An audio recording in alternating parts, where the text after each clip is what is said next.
Praise the Lord. உங்கள் வாழ்க்கையில் கவலையோடும் சஞ்சலத்தோடும் துக்கத்தோடும் இருந்து கொண்டிருக்கீங்களா? சரீரத்தில் பலவிதமான பிரச்சனைகளா? குடும்பங்களில் பிரச்சனையா? சமாதானம் இல்லையா? போராட்டமான வாழ்க்கையா? எதுவாக இருந்தாலும் சரி, இன்றைக்கு ஆண்டவராக இயேசு கிறிஸ்து உங்களுக்கு விடுதலை தரப்போகிறார். நீங்கள் இழந்து போன அத்தனையும் திருப்பி தரப்போகிறார். அதனால்தான் இன்று ஆண்டவராகிய இயேசு கிறிஸ்து உங்களை பார்த்து சொல்கிறார், ஏசாயா 51:11, அப்படியே கர்த்தரால் மீட்கப்பட்டவர்கள் ஆனந்த களிப்புடன் பாடி சீயோனுக்கு திரும்பி வருவார்கள். நித்திய மகிழ்ச்சி அவர்கள் தலையின் மேல் இருக்கும், சந்தோஷமும் மகிழ்ச்சியும் அடைவார்கள், சஞ்சலமும் தவிப்பும் ஓடிப்போம்.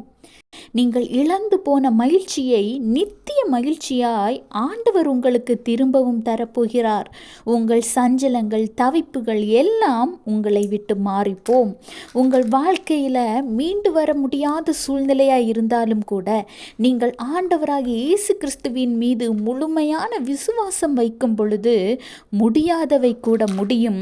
நடக்க சாத்தியமே இல்லாத காரியங்கள் கூட ஆண்டவராகிய இயேசு கிறிஸ்துவினால் உங்கள் வாழ்க்கையில் நடக்கும். உங்களுக்கு தேவை ஆண்டவர் மீது விசுவாசம்.